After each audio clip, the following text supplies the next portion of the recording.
কি ব্যাপার, এরকম একটা মেয়েকে নিয়ে পালায় আসছেন অথচ একটা গাড়ি ম্যানেজ করতে পারেন নাই? কেন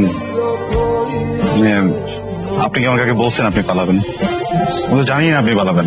বলছি না, আমি তো আপনাকে বিয়ে বাড়িতে বললাম যে পালাবো। মাত্র না। আচ্ছা এনিওয়ে,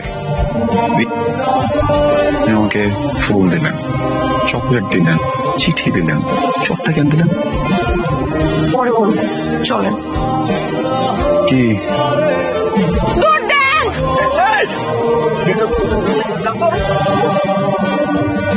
খুব না বলছিলেন পুলিশের সাথে কথা বলতে পারেন, দৌড় দিলেন কেন? হ্যাঁ আরে সামনে যে পুলিশের আমার কেমন জানি কনফিডেন্স হারিয়ে গেছিল। আপনার নাম কি? রুবায়েত। ওনার নাম? নাম বলেন আপনার। রাহাত। আপনাকে বলতে বলছে। জি স্যার।